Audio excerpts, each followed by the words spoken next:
Food. I'm your host, Liz Corbett. Because I've been playing with food for a really long time, I've got a lot of tips and tricks to share with you. And if you're feeling uninspired, or if you're just plain old domestically challenged, stay right here where it is all about maximum flair with minimal fuss.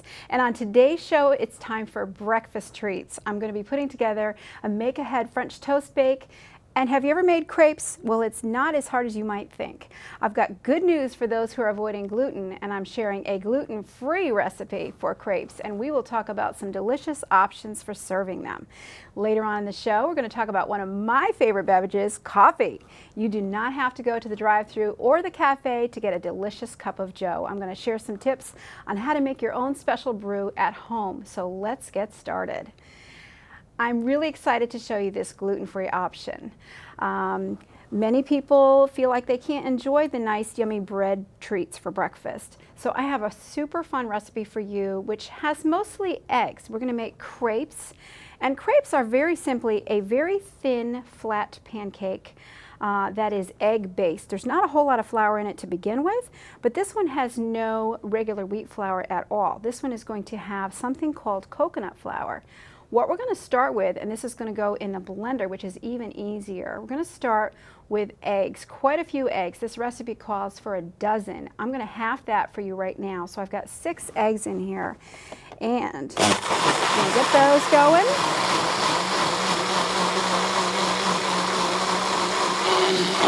A lot of protein in this, by the way, with all the eggs.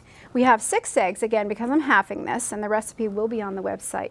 Coconut flour. Now, it's not flour like wheat flour, but it's very finely milled coconut, and it's got that odd little color to it because it's not like the coconut you buy in the store. That's got sweeteners in it.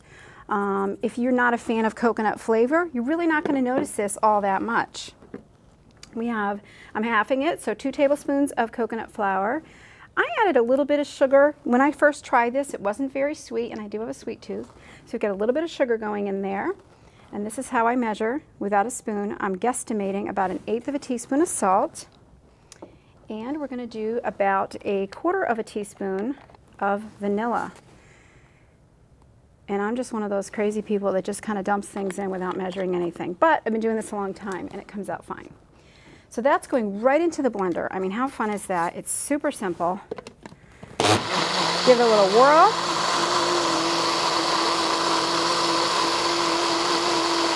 And we're done with the batter. Now, here is the fun part. What you want to do when you're doing your pans for crepes is you want to pick out a pan that the bottom of it is going to be about the size of the crepe that you want, because you're going to put a little bit on and you're going to swirl it around to get to that size. So I'm going to show you how we're doing that. Just a little bit of butter, and this is how I cook, real easy. Leave it right in the wrapper, just go like this. Don't need too much, and that's browning up because it's a fairly high heat. You'll have to kind of play with your particular stovetop and see. Now watch, there's not much going in here. And it's quick, so you do a little bit in the middle, and then you give it a swirl. Really, really paper thin, okay? So that's all you're doing. Almost like you're making a really thin egg omelet. So we're gonna let that hang out for a second. I've got it between maybe low and medium. We're gonna take a little peek. It's not quite ready. We're gonna heat that up just a little bit more. So this is something that you can do ahead of time. You can keep crepes very easily in the fridge if you put a little bit of wax paper between them. I'm going to show you how to do that in just a moment. All right, let's get this a little bit hotter. I wish this was smell-o-vision because this smells really good. It smells a little bit like coconut, but again, it's not a strong flavor. These are really delicate. Just giving it a little peek. Going to turn it up a little bit more. So again, the full recipe calls for 12 eggs, which is a lot, and only 4 tablespoons of the coconut flour. All right. I'm immune to getting burned, so I'm just going to do this like this. Not how you're supposed to, but it's my show, so I'm going to do it the way I want. All right. Now, you might want that a little bit browner on the bottom. That first flip, you want to get it good and toasty on the bottom side because it'll make it hold together for you and make it flipping a little bit easier. And that was honestly, what, maybe a minute, maybe two, not very long at all. All right, I'm going to turn this up a little more. And when it's done, you're going to flip that, again, really delicate, right onto your plate. And you just keep going in an assembly line. So let's get another one. Not much butter. You could even do coconut oil if you wanted to, if you like that coconut flavor. And it's very, very mild. We're going to pour just a little bit in the center. I got kind of a lot that time. Practice. It takes a little bit of practice. All right, that's going to be a bigger one. All right, so you want to go all the way around. Let it hang out for a minute. Get nice and brown and toasty on the bottom. You could, if you wanted to, make this batter up ahead of time in your blender and pop it right into your fridge overnight.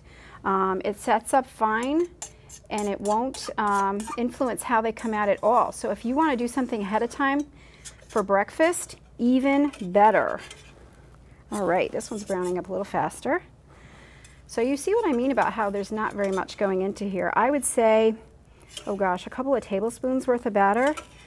That's browning up good.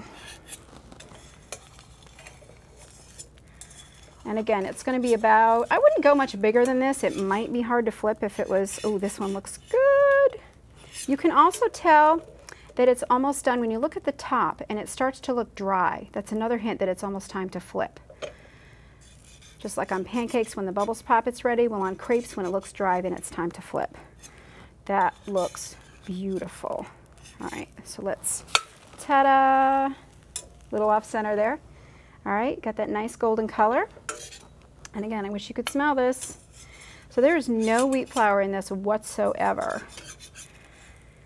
And what you want to do when you are putting these out on your plate, you can alternate and just do like 2 plates left and right so that they cool in between, or you can do a little bit of wax paper between them because they will stick if you put them together when they're hot. And that won't be fun at all. All right, just throwing things around here. Let's do one more, and then I'll show you some options for what you can do with them. Ooh, look at that. It's okay if the butter gets a little brown. Got special effects here, smoke and mirrors. All right, here we go, a little bit more. Right in the center. That looks just about right. And again, we've got the brown butter going, which adds to the flavor. Really bubbly. Give it a twirl. Wait for it to look a little bit dry in the middle. And we'll move this out of the way. Look at that, see? It's already dry, really fast. This one's going to be crispy. I'm also thinking a little bit bigger of a spatula would be good. All right, this one won't be as pretty. There we go.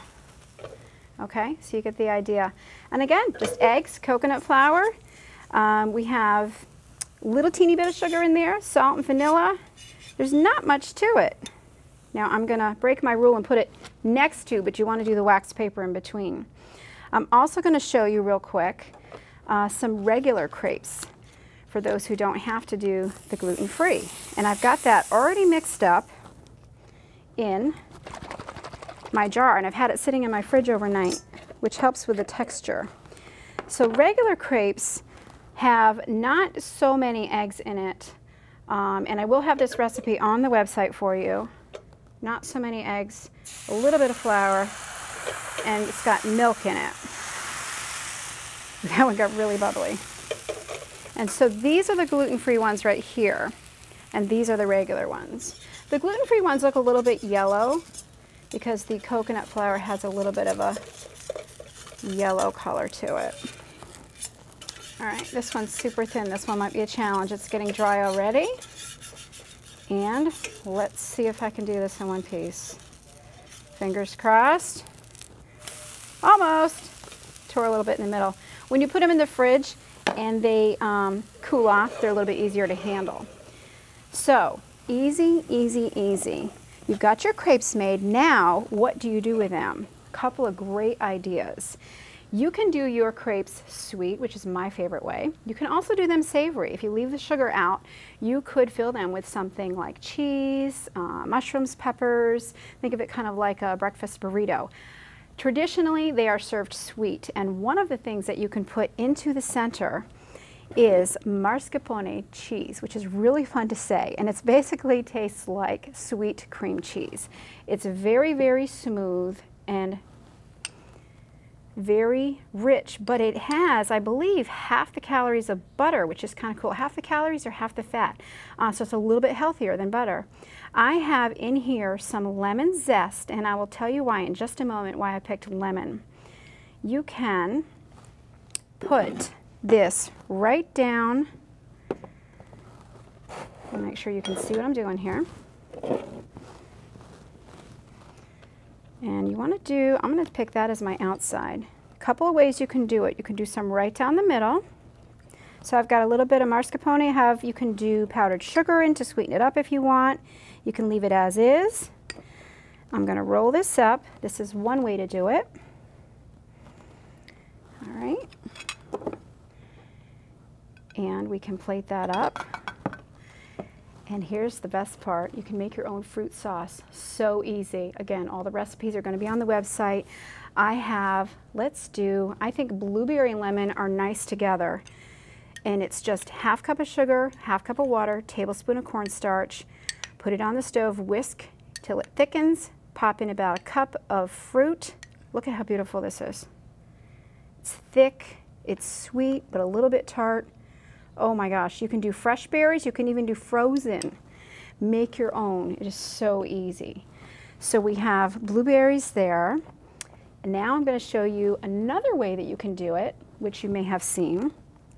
And that is, and here's the fun part, I'm totally cheating, I have the whipped cream that comes in a can. And we're going to do it like this. Fold it in half, and then we're going to fold it in half again. And I'm going to put it here so you can see, into a nice little neat triangle. Then let's do some of the strawberry that I've already made. And this keeps great in the fridge for a few days, but it's not going to last that long, I can guarantee. This is also nice on ice cream. So same recipe, but we've got strawberries in here. Doesn't that look good? I wish you could smell it. All right. And then a little shot of that bad boy right on top. How's that? So you can go with cream, you can go with ricotta cheese, is also very nice. You could do applesauce, you could do yogurt. I mean, there's just unlimited possibilities of what you can do with these crepes. Just think of them as a blank canvas. I'm going to add a little bit of cinnamon sugar, which I have in a salt shaker. It's pretty obvious it's not pepper, but you can mark it if you need to. A little bit dash of cinnamon sugar. Look how pretty that is. Now, wouldn't that be nice with your coffee in the morning? And how long did that take? Not long at all. So crepes, very easy, very simple to do because you can do them ahead of time. They keep in the fridge a few days. You can even put them in the freezer if you wrap them well, like I said, and just pull them out when you want to, let them come to room temperature. You've got all these options for fillings, and they're good to go. You could roll them up. You could even put peanut butter in them if you want to. Great for kids for a handheld snack. I have another recipe for you, which I'm excited to show you. And this one is not gluten-free, but this is a make-ahead recipe. And I like this because, first of all, I love French toast. This is great because you can do this ahead of time. And there's a couple of different ways to do it. First thing that you want to do is you want to select a baguette or some kind of a firm Italian bread, basically any kind of a small diameter, you know, the long breads like you see in the grocery store that come in the bags, and they can be a little bit stale, which is even better. So if you have something you forgot to get to, it's fine if it's a little stale. You want to cut it to fit the width of your pan, and I'm going to do an 8x8 pan right here. And you want to cut it lengthwise, like so. So we're going to put this in the bottom, and this is kind of like playing Jenga. You want it cut to fit. So I've got a little space in the middle here, and I'm just going to fill that up real quick with one of these. This kind of resembles bread pudding. It all depends on how long you let all the goodies soak in. So look at that. So that's all filled up. You want bread to cover the whole bottom of your pan. We're going to do a little bit of soft butter. Butter is always great. By the way, I never use margarine. always butter because it's a real food product. So you want to butter those. And into the bowl we have 3 eggs. We've got 2 cups of milk. You could use almond milk if you wanted to go with no dairy, and then you would skip the butter. We've got 1. Look at that, perfect. 2. And we have orange juice. And we have a little bit of orange zest, which is the outside of your orange. Just a little bit of fine in there. So basically what you are doing is you are mixing up this egg and milk liquid that's going to go into your bread. Pour that in there. Let it soak for at least, see how it's floating? It's supposed to do that. Let it soak for at least 30 minutes. Overnight is fine as well. It will come out a little bit softer, more like a bread pudding. If you do it for about 30 minutes, it's going to come out looking like this. Now, when it first comes out of the oven, it's a real showstopper. It's about this high, and then it deflates a little bit, but it still tastes just as good. And the best way to serve that is warm, right out of the oven, and with maple syrup. Let's share a plate. How about right here? And a little dash of powdered sugar. Now, doesn't that look fabulous? Isn't this something you'd want to try? Now, that was really, really easy, and I hope you try these, and I would love to hear from you if you do. To connect with me and to find the recipes for today's show, visit playingwithfood.tv. During this short break coming up, we're going to hear more about going gluten-free. And when we come back, join me at the table where I'm going to share some tips about fancy coffee drinks made right at home. We'll be right back.